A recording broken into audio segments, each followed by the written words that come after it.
What's up, guys? Welcome to the channel. Appreciate you tuning in. Once again, I am out on a beautiful Alabama Sunday afternoon, getting in a little bass fishing, just trying to get a bite, enjoy the day. I got several baits tied on, got a little crankbait tied on, got a drop shot, shaky head, even got a Carolina rig for the pockets and the flats and main points. Just hoping to get a bite and enjoying this beautiful weather. It was a little cool to start with, but it's done getting right now. Probably 50 55 degrees maybe out here, and that's just about right. So hang around, let's see if we can get a bite today on this. I know the water's cold. It's where I put in was 49 48 degrees. As I eased down the lake, got out into the sun, the water temp showing 58. So hang around, let's see if we can catch a fish. I'll see you when I get set up.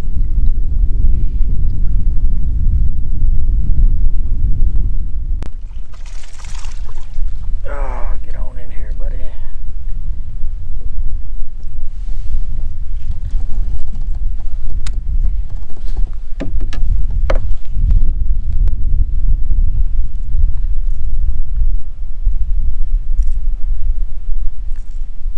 Alright guys, number one of the day on a little bomber crankbait.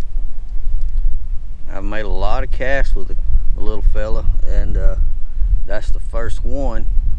It's about the third stop I've made today. A little largemouth. I may have been fishing too deep. I thought this cold weather last night would have pushed him up, or maybe pushed him out, but deep doesn't seem to be getting it today. So let me get my line off my camera. I'll show you what I'm using. My goodness, he tried to get back in the boat with me.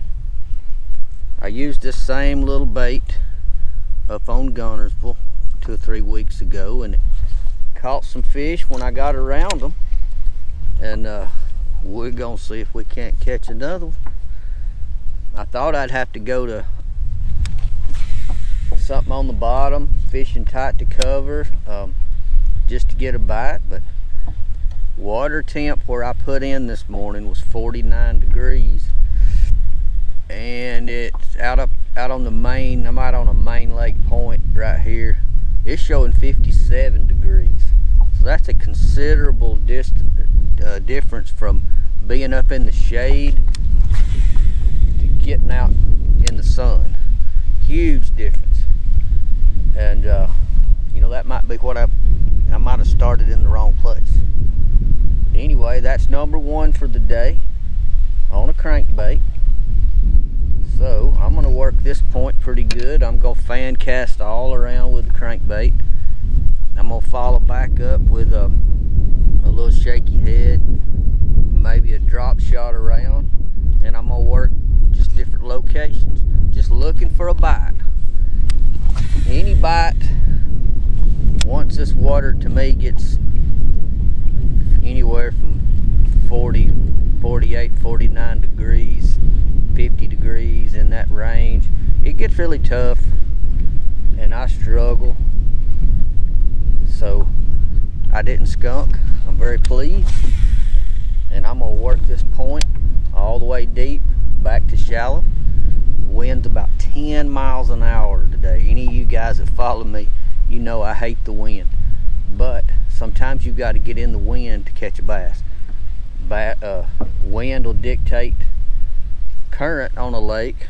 Normally doesn't have current, it'll make a current, and even though it's not as strong as river current, it plays into fish catching sometimes. Which way you set up on a point, or on a piece of cover, that little current will position those fish. So I'm gonna do my best to come up with another bite, and I may have to reposition my boat. I'm a little farther off the bank after catching that one than I might ought to be. I might need to be a little shallower, so I'm gonna work this out here for just a minute. I'm gonna cut my camera off and conserve my battery. The cold seems to sap the juice out of them quicker, and I get another bite, I'll be sure to kick it back on. Hang around, I'll be back shortly.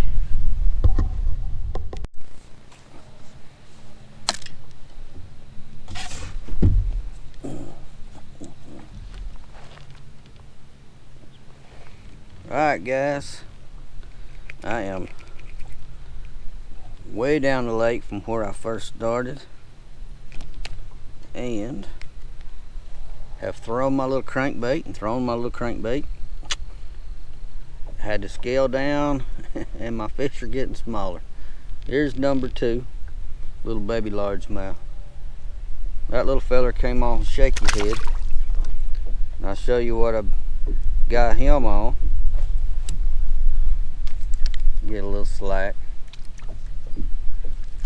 Get off there. There we go. And I've done this for a long time. Not really being smarter than anybody else. Just cheap.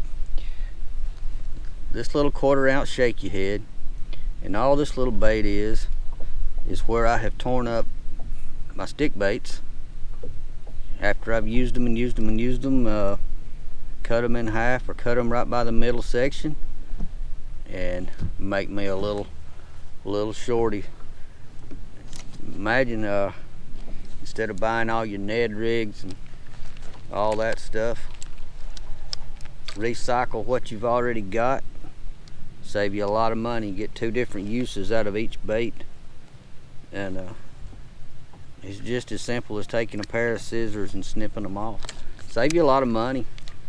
And if you happen to get on when their bass are hitting a certain color, you may go through a pack or 2 packs on one trip. Well, there's 2 packs of baits that would have been ruined and thrown away. Cut those ends off and go back and reuse them on your shaky heads later when bass are finicky. Today they are definitely finicky. I've had 2 bites so far.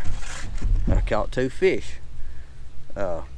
This last little bass, like I said, was on this shaky head on a little rocky point. It's not a real huge like boulders everywhere, but you can feel the hard bottom.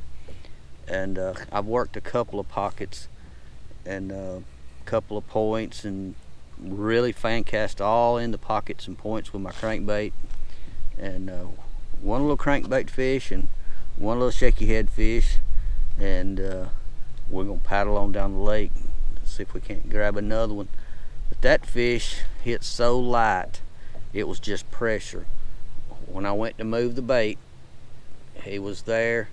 I never felt anything. It was just heavy.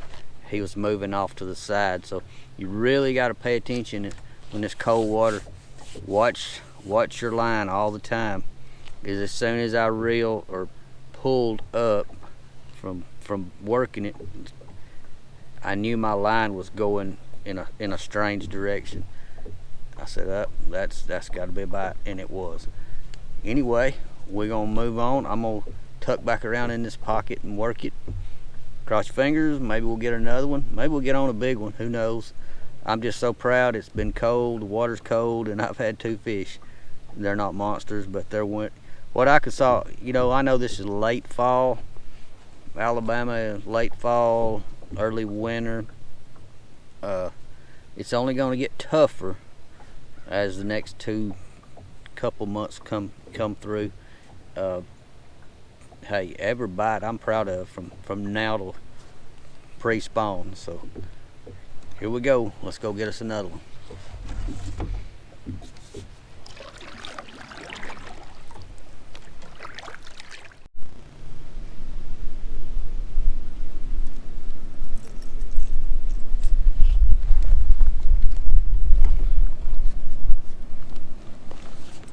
Guys, little crankbait got me another little fish. I don't know what's with these little fish today, but I mean, they hit it. It's like you hit a leaf. They're not big enough to really do anything, but I thought I would change places one point to another point. And that's the second one. The other little tiny one that I've caught, the first one I didn't even bother to turn my camera on. But it's kind of neat when they'll hit such a fast moving bait, cold water. I don't know, I can throw and throw and throw, and then they won't hit it, and then I just randomly pick it up, gonna move spots and let it, cast as I'm moving spots, and I get a bite. So I don't know the pattern today.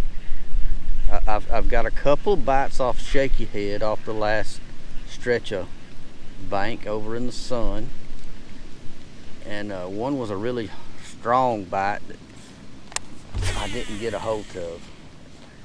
That was probably going to be the biggest fish of the day, because everything I've got today haven't shown everything.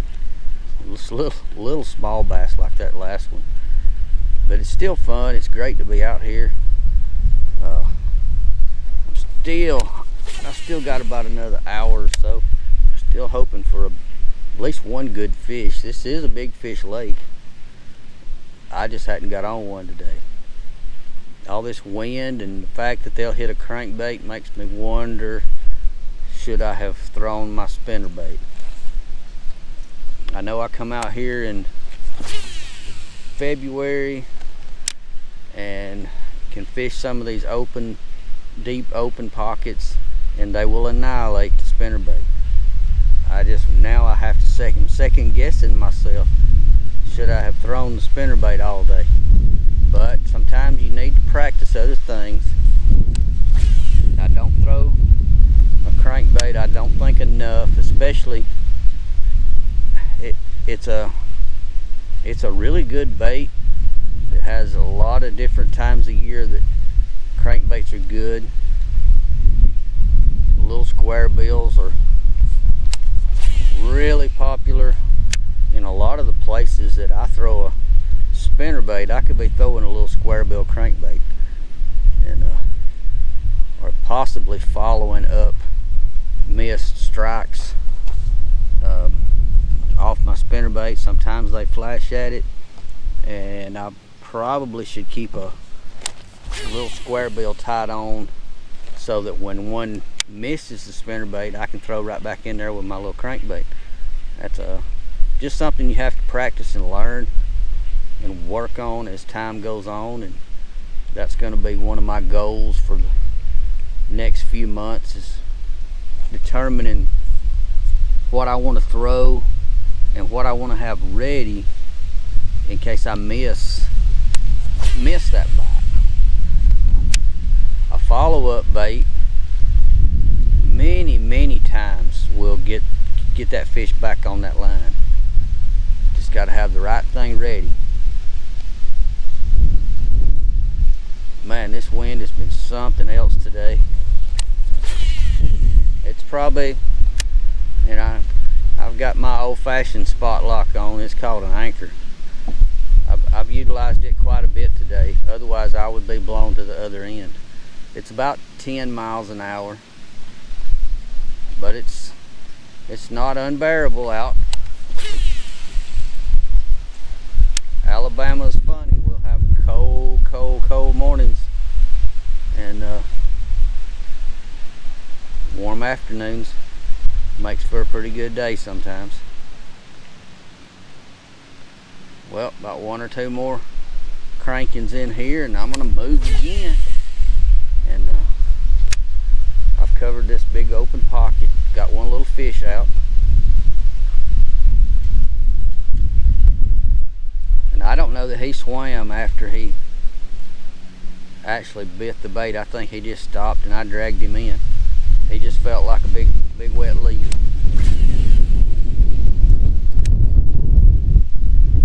You can probably see this wind's just jittering me around everywhere.